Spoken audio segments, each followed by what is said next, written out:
Shalom, and welcome to 2 Minutes of Torah. This year is entitled Parsha Emor. Is a Zaddik's body Tamai?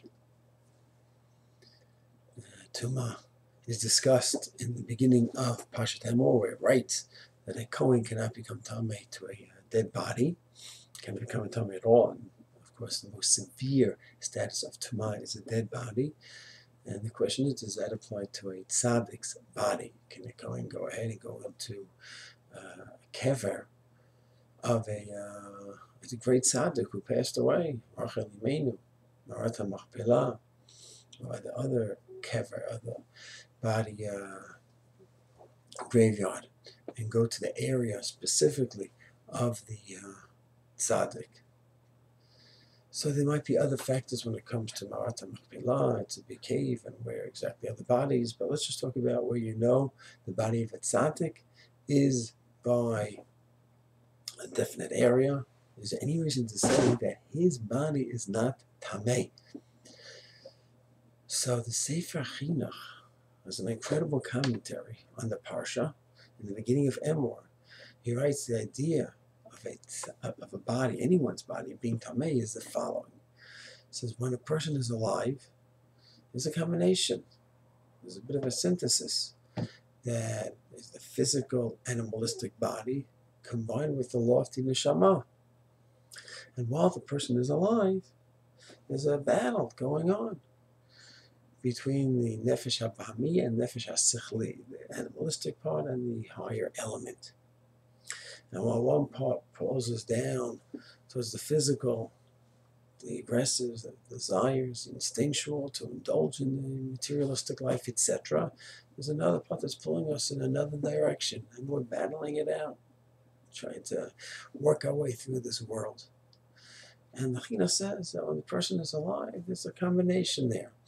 And hopefully the spiritual element is winning out and pulling him in a good direction. But when a person dies, all that's left here, Shama hopefully still exists, but all that's left here is the physical body, the animalistic part that just brought him down. And therefore that's considered to be the Avi Avot HaTumah, the highest level of Tumah. So the Chinuch says an unbelievable idea. He quotes a Tosfot who maintains that what if the person was a perfect tzaddik?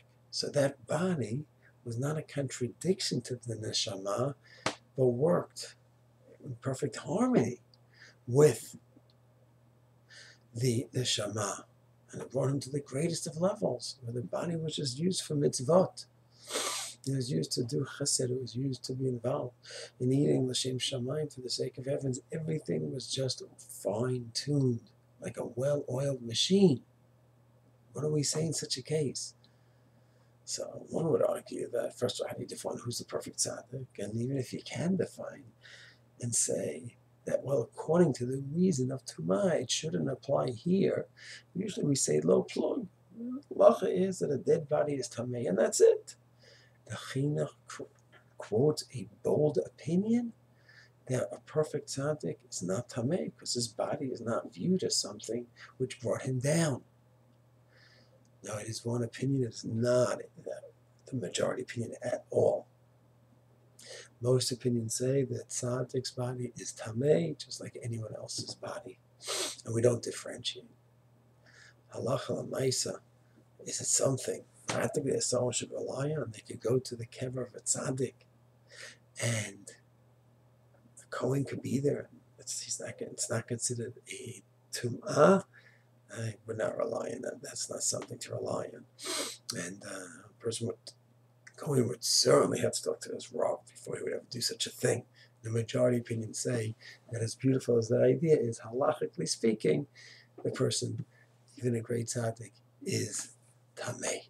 It's a shame in the future we'll discuss the idea of going to a cemetery, going to a kever and davening to Hashem at a kever, the value of that. But for now, the simple halacha is that although it's a beautiful concept, that body of a tzaddik is not Tamei. Philosophically, it's a beautiful concept. Halachically, the simple pshat according to the majority poskim is that it is Tamei. Shalom.